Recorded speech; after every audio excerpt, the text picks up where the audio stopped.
right, everybody, welcome to another episode of the Up and In Show. Why are you laughing at me? We're going to keep it light today.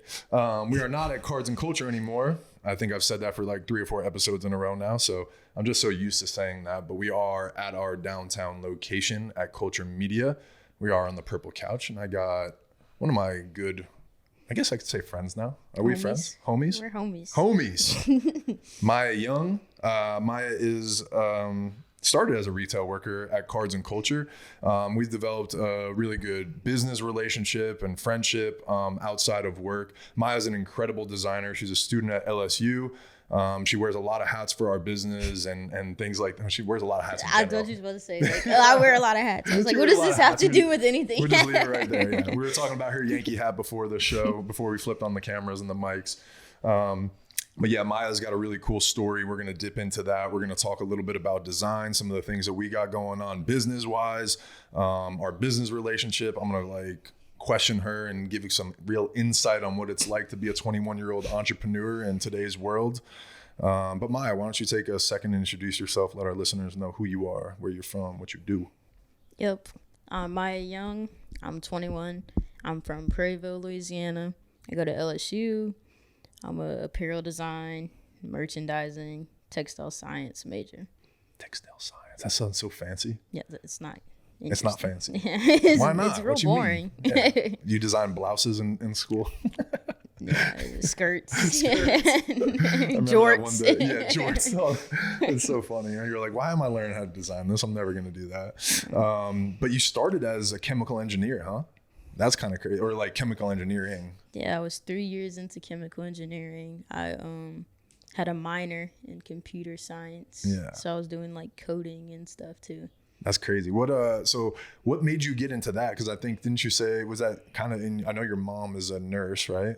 Yeah, so my dad was a mechanical engineer. That's what it was, yeah. Mechanical engineer. Yeah. You know, back in the day, it was different. You didn't need a degree to right. be a mechanical exactly. engineer, but he was basically a mechanical engineer. And he worked at the plant. I've been in there. Like, they took me in there. And you were in the plants, like, growing up? Yeah, like, I could go. So when I got older, like high school, and I figured out I wanted to go into engineering, like, he set me up with his chemical engineer, which was, chemical engineer is usually like the boss. Like, you work yourself up to be the boss. Yeah. And like, I was talking to her and telling her like what I wanted to do.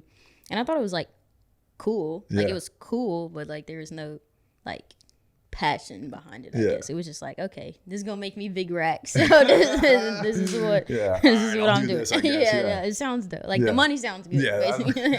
I'll be able to buy a lot of cool shit, yeah. And then when I got an internship for that software company, this was before my minor was computer science. And he was just like, I did the interview and I was just like, you know, I can learn anything. That's what I told him. And he was like, he loved that. So he gave me a shot at it. And then he was like, you're good at it. Like, you don't know nothing and you just did this and you're good at it. So that's when I minored in computer science. And I was like, okay, this is kind of cool. Like, I can make this side money on the job just by like coding and stuff like that. How old were you when you got the software? Was it software development? That's what you said? Yeah. So it was before I started. So I worked Cards and Culture for a year. So it was before that. So I was like 19. Okay, so it was right. So it was right before you started. Yeah, gotcha. right Okay. before. Because your resume was pretty interesting. Lowe's, Home Depot, right? Yeah. Home Depot, Journeys, Dairy Queen. I did it all. I remember laughing and being like, "Damn, like what is going on here?" Yeah. But no, I was very intrigued with your background and your resume when we were, and then I remember our interview and everything. And I just liked your story and I was like, I think she could bring something to the table here. And I remember, one of the things I liked was, you were retail footwear. We had sneakers at the shop at the time. I had just lost one of my, person that ran TikTok and social media. So I knew you were kind of ingrained with, that kind of stuff with software development as your background. I'm like, I'm sure she could figure out the phone and do some TikTok stuff and everything. So yeah, I was very, very intrigued and I'm excited to dive into your story, but let's circle back to childhood for you. Family, I know you have an older sister, so maybe talk about like growing up a little bit. I know you were a basketball player, but what was life like growing up for you at a young age? I actually have 2 sisters. Two sisters? Yeah, I have one that's sister right. and I have a half sister. You met her in my party. I met her. Yep, that's right. But I don't know. I guess like my childhood is kind of like you know, everybody else is. Like Prairieville, it's not that big of an area. I grew up in Jersey. You got to talk to me about Prairieville. I don't know Prairieville too much. I wouldn't call it like a small town because there's smaller towns than that. Like Prairieville's way bigger now, but like everybody knows everybody. You go to the grocery store and you're like, oh, like, hey, this is Cindy from my class. Like we're in class together and stuff like that. But like I went to a public school, so it's like. What high school again? Sorry. Dutchtown. Dutchtown. I went to Dutchtown. Yeah. So like my class was like 600 kids. Like. Is that small? No, that's like big no, I was for say, like regular. Okay, yeah, like, that's big. Class but was like 120 in high school. Like, but it was like Prairieville kind of mixed in. Like you got that Geismar area like coming. So we only have one high school like in that area, and then there was East Ascension, which is in Gonzales. So all the Gonzales people went to that area. So it was just like, I don't know. I was always playing like basketball, so like everybody like knew of. I'm not trying to toot my own horn, but were you okay with the rock? You were a point guard. What position? Yeah, I played point guard and shooting guard. Okay. Yeah, I still haven't seen you play basketball in a year. I'm a little disappointed in that, but I mean, I'm quite sure I'm a little rusty too. It's been a while. I hadn't played organized basketball since I was in high school. I mean, I played pickup basketball, but no organized basketball. We got to go hoop it. I got to see how you. Yeah, how I feel like I can beat you. Stop it. Well, how do you feel like you can beat me? You think I'm gonna let you buy me? Just because you're bigger, that doesn't mean anything. Well, yeah, it means a lot, actually. No, I feel like I'm faster than you. You might be, but in a half-court one-on-one game, I'm not going to the goal. That's what I mean. What you think? You're going to be able to step back, and you don't think that my wingspan and I'm going to be able to contest your shot? All right. It's cool. We're going to record that today. Yeah, we are. We're definitely going to record that. Trust me. We are recording. We're going to bring a camera, set up. We are doing it. I'm going live. My phone minimum, 100%. We're going to let everybody see 100% no matter what. We've been talking about it for too long. We have. Yeah. All right. So basketball was a thing for you, but I played soccer too. Soccer? I played soccer for 6 years. Oh, so you think you are fast? You like the running thing? That's crazy. I was a forward. I don't think you do. You know that? Okay, you have no idea. But that's usually like your fast people. You put them at there. They're like in the front. Yeah. So you could have just made that up because I don't know anything about soccer. Just make it up I'm and sound serious. like you're fast. Yeah. All the soccer people know that you're in the front. You got to go score the goals and all of that. Did you score goals?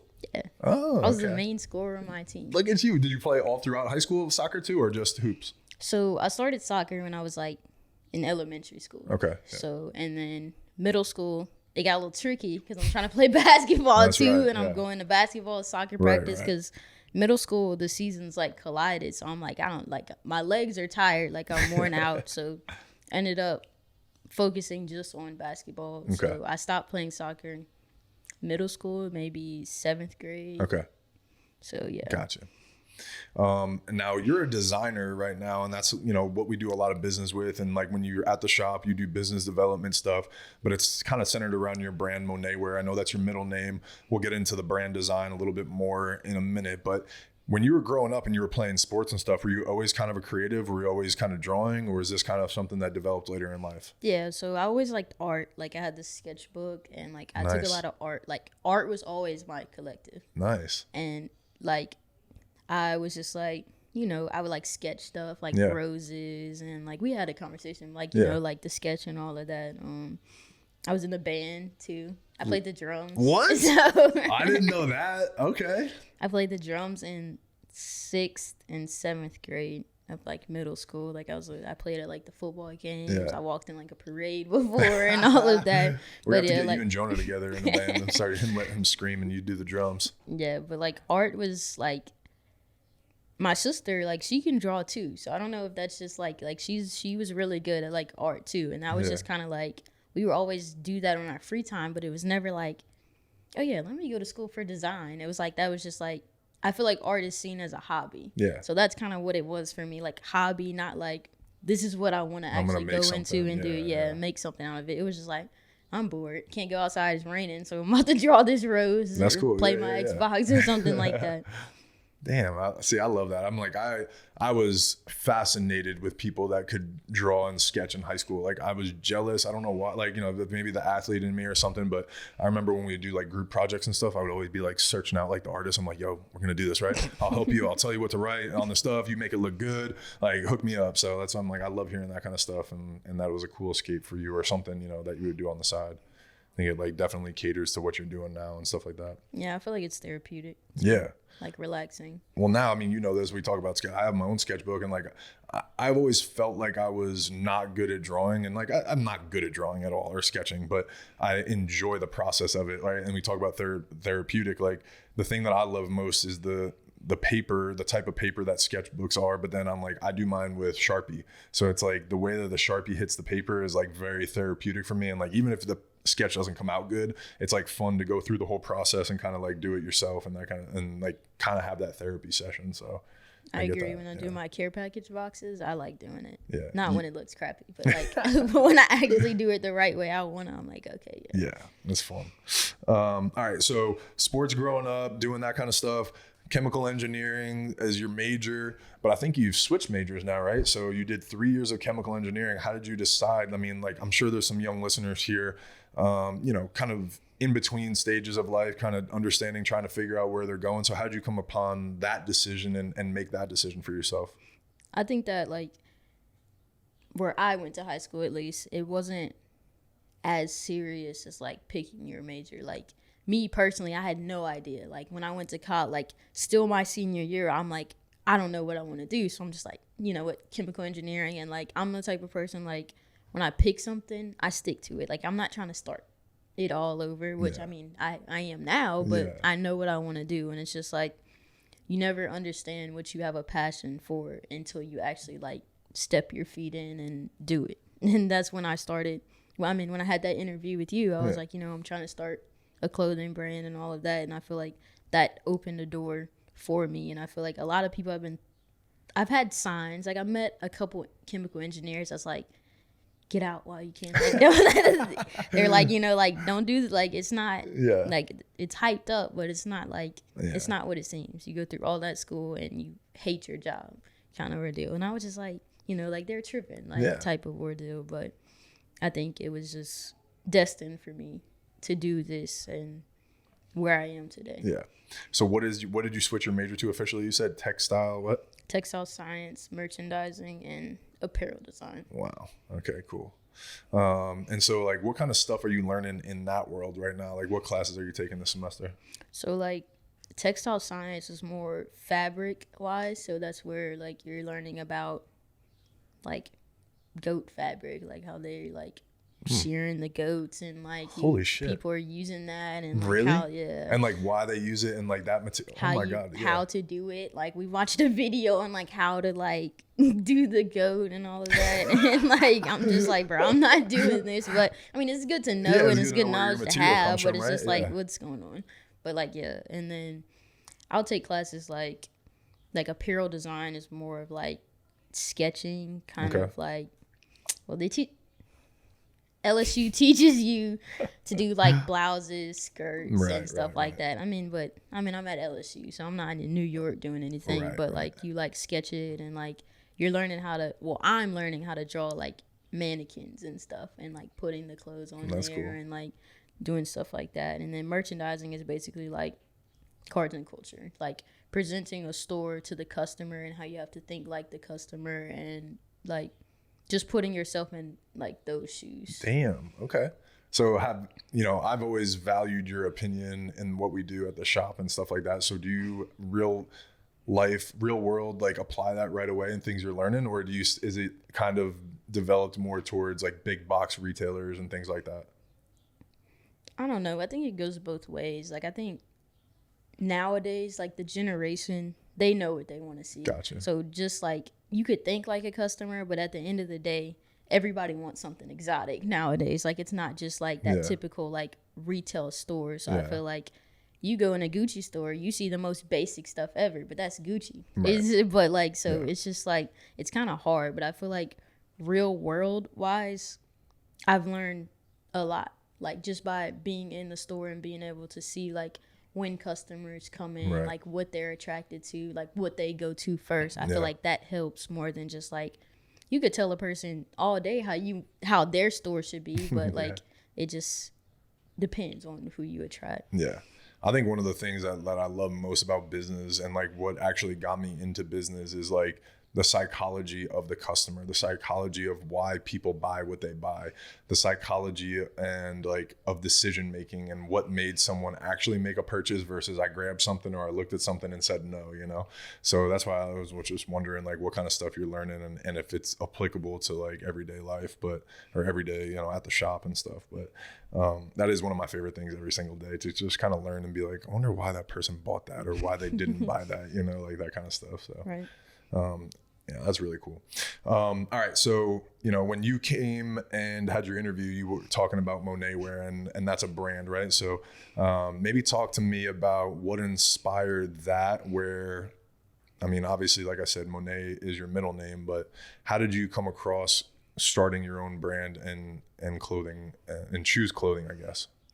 So a year before I started my brand, I wanted to, like, do something with clothes. I didn't know if I wanted to like just be like a reseller type of ordeal or if I wanted to be like I'm creating, like I didn't know anything. So I was just like, I don't know what I want to do. But eventually I was like, okay, I want to start my own brand. And I was just like, you see all these different clothing brands that like have names that has nothing to do with them. And I feel like it's kind of hard to, I mean, it's easy if you have like, you know, it just depends on what the name is. Like you have a money making brand or something like that. But I wanted my brand to be able to connect back to me. Like, how does this, you can have a story behind it, but how do you connect, like right. fully connect, like right, ties right, with it.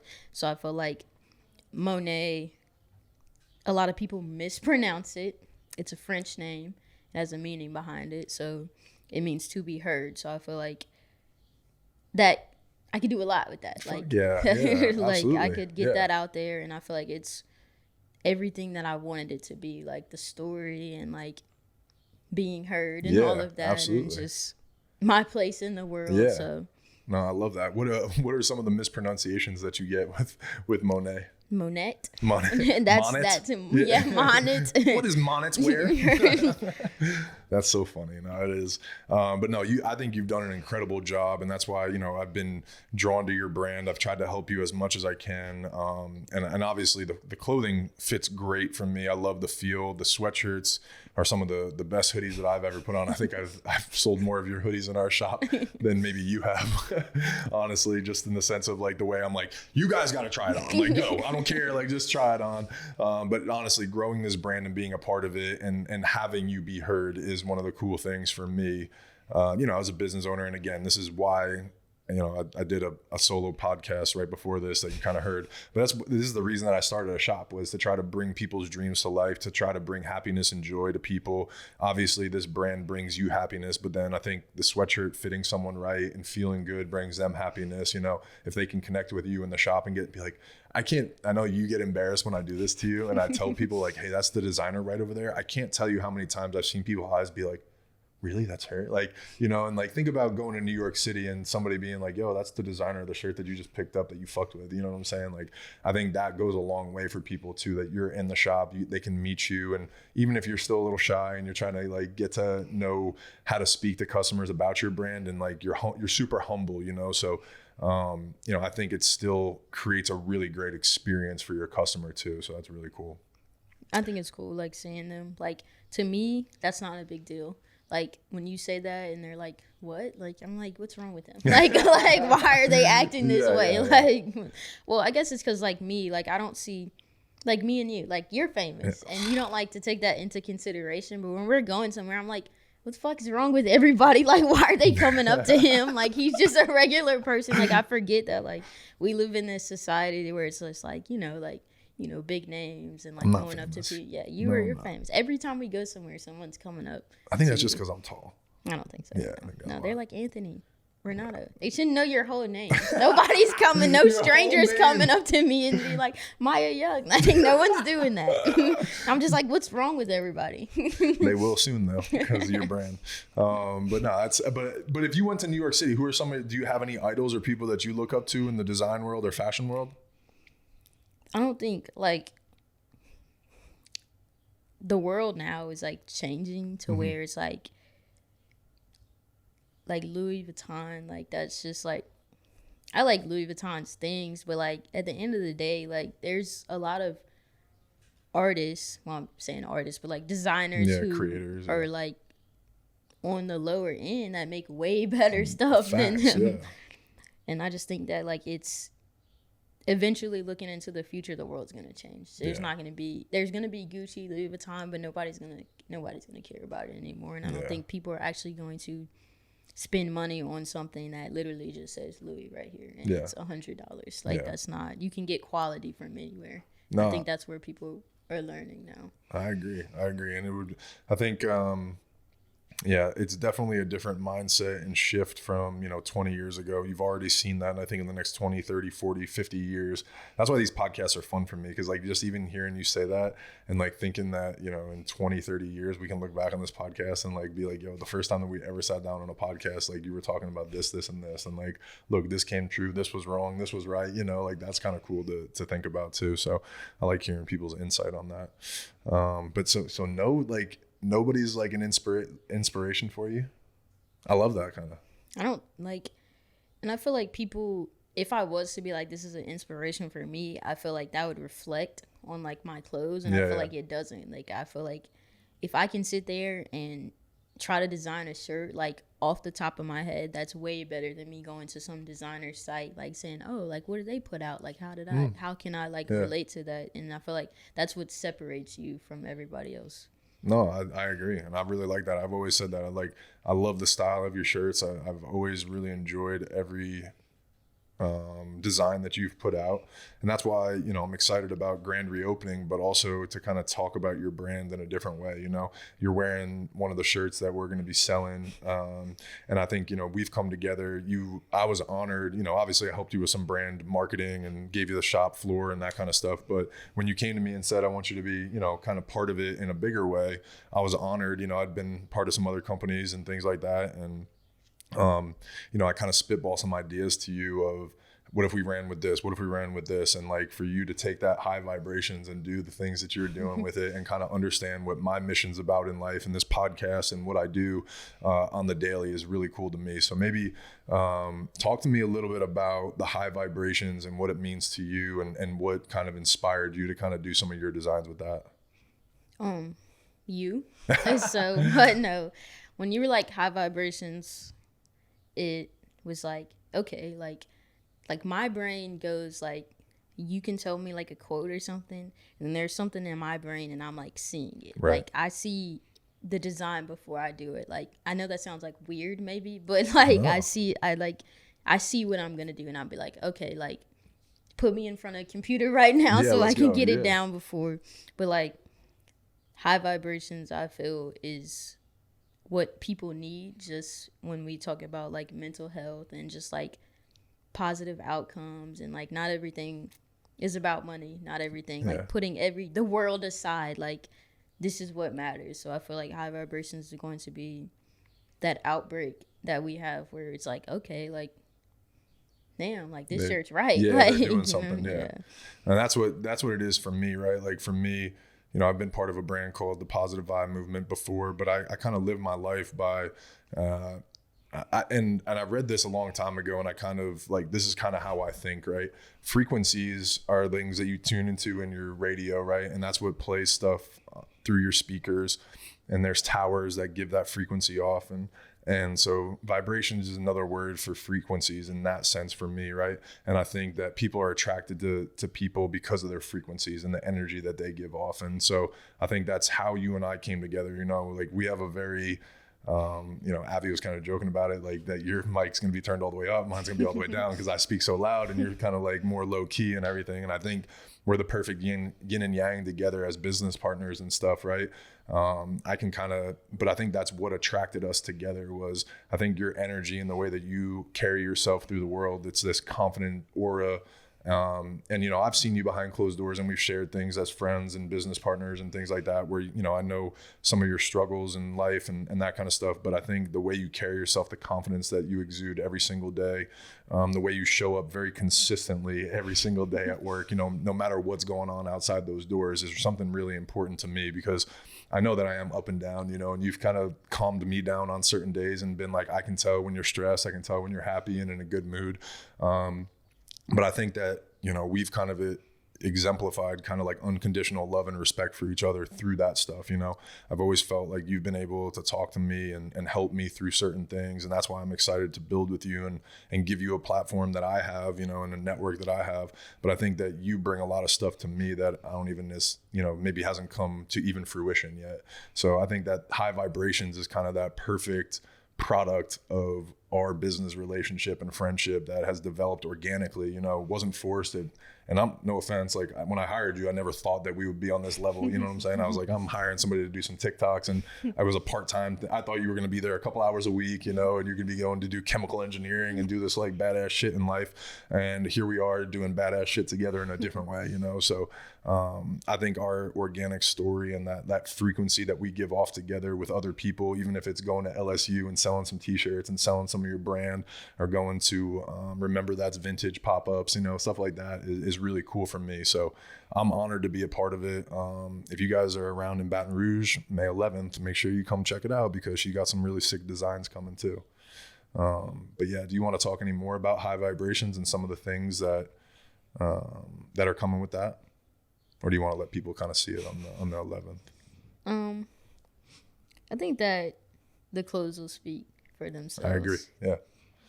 I think that that's the goal anyway for me, especially since like I don't like talking, like yeah. Like, so it's just like all of my clothes. Like, I don't want anybody. If you come in the shop, you shouldn't have to ask me anything but what's the price, because the shirt is gonna be like, it's self-explanatory. Like, I don't feel like, unless it's like, you know, what is Monet brand and stuff like that. But as far as like, you know, what does this mean? I feel like I put everything down to like make a name. And when you guys come check them out, the backs have some really cool messaging on them. There's some cool designs. Obviously, see a little bit of design on the front of Mya's shirt, but you guys got to come check them out. Make sure you check out her website. Is it MonetWear.com? Yeah, MonetWear.com. She's got a social media page, obviously, too. It's 2024, so she'll be posting stuff on there. You guys get to see me modeling a little bit. I'll be doing some of that stuff. Yeah, he enjoys doing that. I don't enjoy He's trying to like down talk it, but like he likes modeling. Anybody who knows me knows that I don't like modeling it, but I do like selling shit, and I like spreading messages and like making money and like I said, spreading, you know, good energy. And that's what I think we have and what we're doing. It comes from a good place, right? So if somebody is going to spend $25 or $30 on a t-shirt, whatever price we go with for it, you know, I want it to be meaningful. I want them to actually feel the energy that goes into the creation process, right? And you want to be heard. And I think you're heard through your design, through the quality of the t-shirt. And one of the things that I've always truly respected about you and that I enjoyed about you was you go and source your own materials. You literally are working with people from overseas and getting shit sent to you and going through adversity, like fucking $500 worth of shit being jacked or, you know, lost or whatever it was, you know, the most recent thing. So battling through those things that, you know, come with starting your own companies, come with starting in entrepreneurship. You know, no one gave you a script. No one said that this was going to be the way that it was. And even if it was, that's not the way it turned out, you know? So I think people are going to feel that when they get the shirts. They feel the quality, they kind of feel the energy that we're giving off when we're selling them and having the pop-ups and the grand reopening. So I'm excited about it for sure. I agree. I'm excited too. Yeah. I may not sound excited, but I am. No, I know you are. But what else? We're going to do grand reopening. Mya's helping me with that stuff. It's going to be a party. There's going to be a lot of good people out there. And Mya's going to have a tent up. Hopefully, we're hoping Perkins Row gives us the green light in the next couple of days. And your stuff will be out there. There's you'll have some older stuff, right? The older line stuff that'll be in the shop as well, right? Monet Wear stuff, right? Yeah, I have a couple of things left from that. Hell yeah. And if you guys haven't gotten a Utopia shirt, you got to get it. I know I wear it way too much. It's one of my favorite ones. And I know it's going to be hot during the summer, but some people put their air conditionings up crazy high in their house. So grab a hoodie too. They're super comfortable. They're awesome. What else? Anything else? I feel like you've talked a lot, actually. I'm like, we got to get you out of here. You're talking too much. Yeah. I'm yapping. You're yapping. I'm yapping enough I'm a part of the rap. Yeah, you're part of it. But no, I do want to say thank you for all your hard work, for everything that you do. And I appreciate your skill set.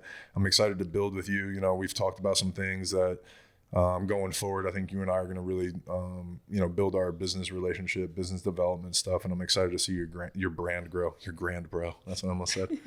Your grand, bro. It's 4:15 in the afternoon. My brain is working faster than my mouth is. So I don't know. It's okay. It'd be like struggling. Yeah, I'm struggling as the day goes on. I always wonder where I would be if like you never hired me, or like what would I be doing? Like, would I still be in chemical engineering right now? Yeah. It's funny how life goes, right? And different paths come your way. And again, that's what I believe comes from, if you live your life the right way, if you're a good person, you give off good energy, you care about the right things, right? Like, things come organically. And that's where, like, I talk about the high vibrations, frequencies. Our frequencies aligned at the right time. And again, like, you and I had a pretty heart-to-heart talk about a week ago, right? Like, as we were rebuilding the space and things like that. And again, that comes in business, and sometimes those hard conversations have to happen. But I think, you came into my life, and I told you this, my younger sister was somebody who I thought was going to be my business development partner, that was going to help me grow my brands, my business, my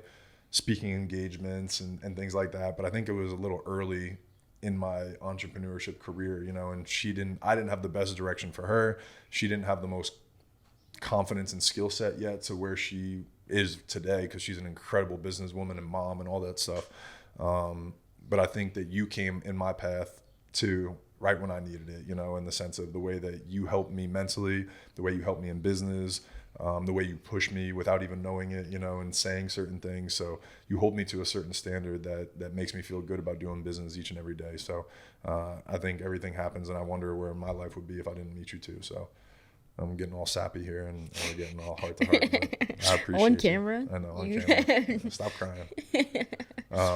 But no, thank you. I'm excited to continue to follow your journey. We'll have to do a follow-up in a little while when you're more comfortable on the mic again and you're begging me to get back on here. Hey, I think I did a good job. You did a great job. Yeah, you did great. If you guys know Mya, sometimes it's pulling teeth trying to get her to talk. So this was good. It's pulling bones, more than muscles and everything, nerves. Everything. I literally texted in the group chat, have a group chat with CJ, my mom, and my sister, and I'm like, guys, like, Anthony just asked me to do a podcast. I'm like, send prayers and liquor. And that's what you just had to have a little bit of the St. Rock vodka. I took a shot. Yeah. It's good, guys. I'm 21 now, so I took a shot of 73. Yes, that's good. And if on that note, anyway, our podcast wouldn't be able to be done without our friends at 7-3 Distilling and St. Rock Vodka. It is the official vodka of the Bayou Traditions Collective, which means that every time you buy a bottle of this vodka, portions go back into the collective that support our student athletes at LSU, the ones that are existing and the ones that are coming back on campus, in the future. And we have a pretty badass sports program over there. I wouldn't be here if it wasn't for LSU's programs and things like that. And so make sure you guys go check out St. Rock Vodka, 7-3 Distilling. They got some great stuff. If you guys are in Baton Rouge, Perkins Row, you want to come check it out. We have every one of their bottles in our shop. As long as you are 21, you can get a little taste. And again, Rejuve Me Medical, if you guys are in Baton Rouge, it's the anti-aging clinic. They're actually all over Louisiana as well. But yeah, I go to the one in Baton Rouge if you guys want to do hormone replacement therapy. If you guys are into Botox and all that skin stuff, they do everything there, and they are just great people. So go in the door, get a consultation, use my last name, get some blood work, understand where you stand health-wise, and they'll help write a program for you that's catered exactly to you. Rejuve Me Medical in Baton Rouge. Make sure you check them out. There's great people running that place, and I wouldn't be able to do what I do without them. So, and Mya wouldn't be able to do this podcast without a sip of St. Rock vodka. Had a cup. A cup. She's lit. We got to get you some water before you drive home. I'm just kidding. You're driving with me. I'm all good. I'm all good, guys. You're good. Yeah. Okay. I got us. I'm driving us home. I didn't have any today, so we're good. But yeah, thank you guys for being here. If you guys haven't subscribed, make sure you please subscribe. Share it with your friends if you enjoyed it.